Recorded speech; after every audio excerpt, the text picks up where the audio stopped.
দর্শক দেখুন, এসএসসি মামলাটাও আজকে সেই রকম কিছু হলো না। চাকরি বাতিল মামলা ফের সুপ্রিম কোর্টে পিছিয়ে গেল শুনানি। কবে নিষ্পত্তি? প্রশ্ন, উত্তর নেই।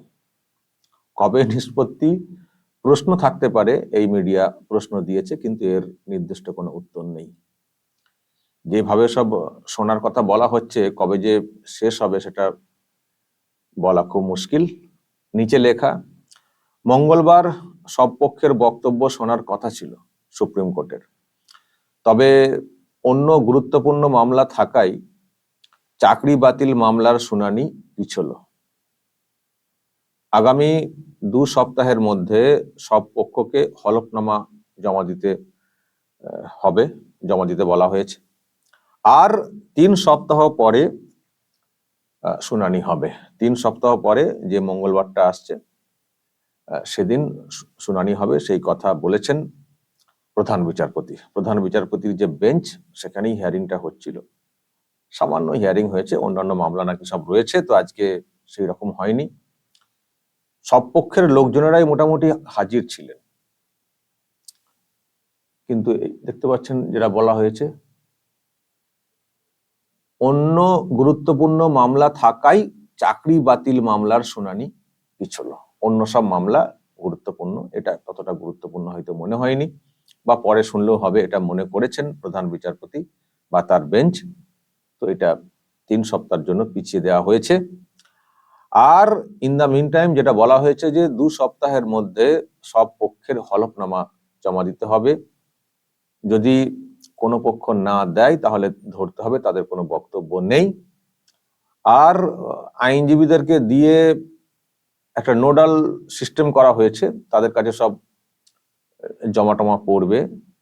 আর একটা শর্ট নোট সব করতে বলা হয়েছে, কারণ সবটা যাতে আর কি এক ঝলক দেখলেই মেরিটটা কি বোঝা যায়, কে কি বলতে চাইছেন, তার একটা সারাংশ যেটা বলি আর কি, সেরকমও তৈরি করতে বলা হয়েছে।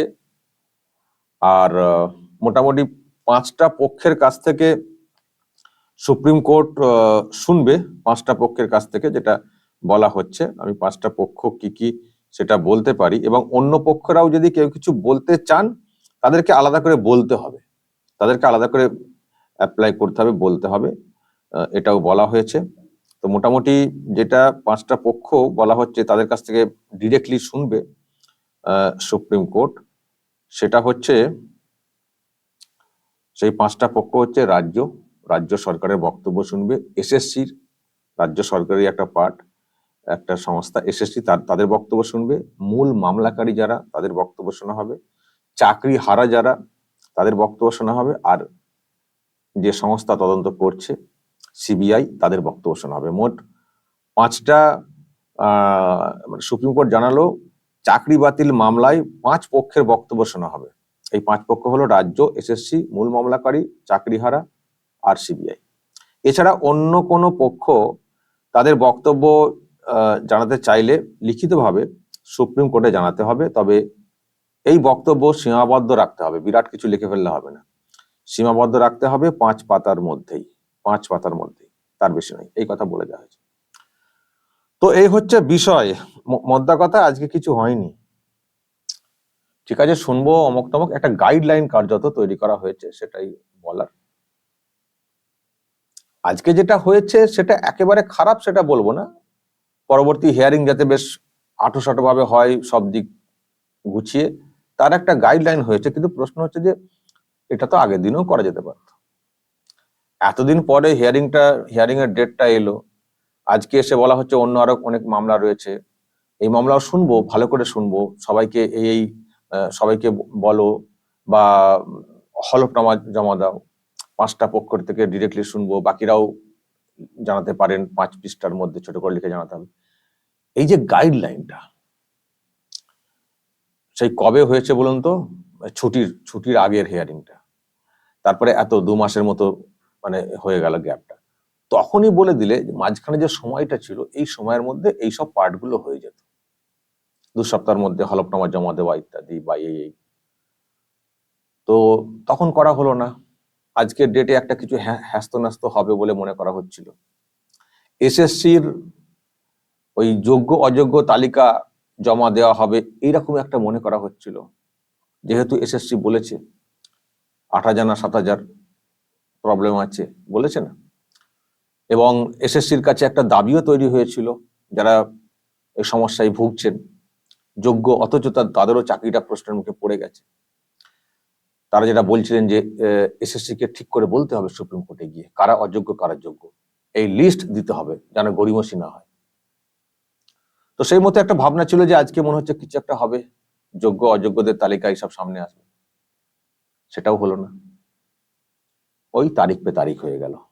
আবার 3 সপ্তাহ বলা হচ্ছে, আবার 3 সপ্তাহ পরে আবার দেখা যাবে, আবার হয়তো কোনো একটা কারণ সামনে জানি না চলে আসবে কিনা, যে এই পক্ষ এখনো হলফনামা জমা দেয়নি, তারা আবার সময় চাইছে, আরো সময় লাগবে, আরো সময় দাও বলে আবার আরো 3 সপ্তাহ, আরো 3 মাস, এইভাবেই এগোবে কিনা। ফলে যতটা সহজ ভাবা হচ্ছিল যে সুপ্রিম কোর্টের বিষয়টা গেছে, স্টে দিয়েছে সুপ্রিম কোর্ট, কিন্তু এসএসসির কাছ থেকে জানতে চেয়েছে, এসএসসি বললেই একটা হ্যাস্তন্যাস্ত হয়ে যাবে, এসপার ওসপার হয়ে যাবে। কিন্তু কিন্তু বিষয়টা সেই রকম নয়। 5টা পক্ষের কাছ থেকে শোনা হবে। এখন সেই 5টা পক্ষ সবাই সব কথা কবে বলে উঠবে, কবে শুনে উঠবে সুপ্রিম কোর্ট, এটা একটা বড় প্রশ্নের। তারপর আবার অন্যদের কথাও শোনা হবে, ছোট করে হলেও শোনা হবে বলা হয়েছে, এখন সেই সংখ্যাটা কতটা। ফলে এইসব শুনে টুনে তারপরে এসএসসি কি দেবে তথ্য, সেই সব নিয়ে সিদ্ধান্ত নিতে মনে হচ্ছে এটাও আর কি ওই চলছে চলবে ওই টাইপের হয়ে যাবে, ডিএ মামলার মতো চলছে চলবে। এবং আজকে পর্যন্ত স্থগিত ছিল কলকাতা হাইকোর্টের রায়ে চাকরি বাতিলের যে রায়টা 25,753, মানে যেটা বাতিলের অর্ডার করে দিয়েছিল কলকাতা হাইকোর্টের বেঞ্চ। তো সেটা তার মানে বহাল থাকছে, যেহেতু মামলাটা পিছিয়ে যাচ্ছে, তার মানে ওটাও বহাল, বাতিলটা হচ্ছে না, চাকরি কন্টিনিউ।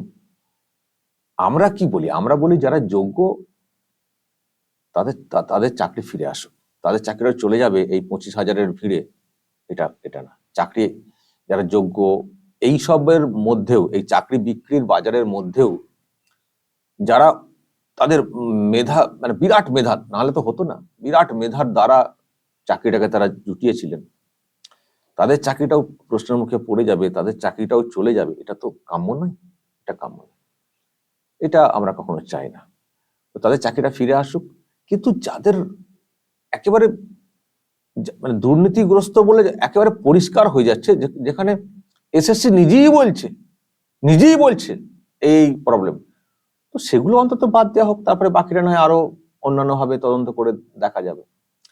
একটা পার্ট অন্তত হোক, সেখান থেকেও ওখানে একটা শিক্ষা আসবে, সেখান থেকেও এই দুর্নীতির ব্যাপারগুলো স্টপ হবে, বা কেউ আর ওই পথে চাকরি পাওয়ার চেষ্টা করবেন না, চাকরি টাকা পয়সা দিয়ে কেউ চেষ্টা করবেন না, অ্যাটলিস্ট দুর্নীতি দমন যেটা বা আটকানো যেটা, সেটা হবে। কিন্তু যদি এইরকম তারিখ পে তারিখ হয়ে যায়, তাহলে যারা চাকরি চুরি করেছেন বা কিনেছেন তাদের তো চলবেই চাকরিটা, তাদের যে শিক্ষা কি আছে না আছে সেটা নিয়ে তো প্রশ্ন থাকবেই, কিন্তু তারা স্কুলে চাকরি করছেন, ফলে তাদের শিক্ষা দানটা কতটা সেটাও নিয়েও প্রশ্ন। দ্বিতীয়ত, একটা সাহস এসে যাবে, যারা এই কারবার চালাচ্ছিলেন তাদের মধ্যে একটা সাহস এসে যাবে যে এই তো কেস হয়তো হবে, ও চলবে, এরকম হয়ে যাবে, ও দিদি আছেন, ম্যানেজ করে দিবেন সুপ্রিম কোর্টের ব্যাপার, আইনি ব্যাপারগুলোকে, সুতরাং চালিয়ে যাও। ফলে এই যে বিষয়টা, যেটাকে আটকানোর জন্য এত চেষ্টা হচ্ছে যে এগুলোকে আটকাতে হবে, সেই আটকানোর জায়গাটা ঠিক হবে না যদি এইরকম তারিখ পে তারিখ চলতে থাকে, এটা হচ্ছে বলার। তো যাই হোক, কিছু করার নেই, সুপ্রিম তারা যেটা মনে করবে সেটাই আমাদেরকে মানতে হবে। হ্যাঁ, মনের মধ্যে প্রশ্ন জাগে বইকি, প্রশ্ন যে জাগে না তা না, প্রশ্ন জাগে বইকি, কিন্তু সুপ্রিম তো সুপ্রিম, তার উপরে আমরা কি আর করতে পারি? লোয়ার কোর্ট কিছু করলে নয় হায়ার কোর্টে যাওয়া যায়, কিন্তু সুপ্রিম কোর্টের উপরে আর কোথায় যাওয়া যাবে, ওটাই সুপ্রিম। তো এই হচ্ছে ব্যাপার। তবে আজকে এই যে পিছিয়ে গেল, এতে করে যারা যোগ্য চাকরি প্রার্থী তারা মোটেই খুশি হয়েছেন বলে আমার মনে হয় না, তারা চেয়েছেন যে নিষ্পত্তি। কিন্তু খুশি কারা কারা হয়েছেন? খুশি হয়েছেন যারা অযোগ্য চাকরি করছেন, তারা খুশি হয়েছেন। খুশি হয়েছেন কারা? আমি নিশ্চিত খুশি হয়েছেন মুখ্যমন্ত্রী, কারণ উনি বলেছেন অনেকবার আমরা কারুর চাকরি চলে যাক এটা আমরা চাই না। সুতরাং তার কাছে এই পিছিয়ে যাওয়া এতে খুশি হয়েছেন। আবার হয়তো এটা কি অন্য হবে কোথাও না কোথাও হয়তো বলতে পারেন, দেখছেন তো আমরা লড়াই করছি, কলকাতা হাইকোর্ট চাকরি বাতিল করে দিয়েছিল, সুপ্রিম কোর্ট এখনো বাতিল করেনি। তারা আর এটা বলবেন না যে হিয়ারিংটা বাকি রয়েছে, হিয়ারিং হবে, এটা তারা ওইভাবে বলবেন না। তারা স্টে হয়ে গেলেও বলেন আমরা চাকরি বাঁচিয়ে দিয়েছি।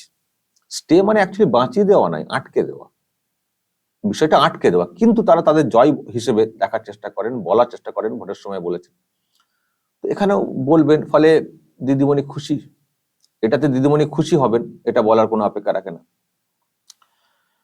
তো ফলে এই হচ্ছে ব্যাপার। আবারও সেই তারিখ পে তারিখ হয়ে গেল। এখন তারিখ আবার যেটা আসবে 3 সপ্তাহ পরে, যেটা বলা হচ্ছে মঙ্গলবার, 3 সপ্তাহ পরে যে মঙ্গলবারটা আসবে, এখন দেখা যাক সেদিন কি হয় না হয়। দর্শক বলবেন যা বলার, কমেন্ট বক্সে নজর রাখবেন। আরামবাগ।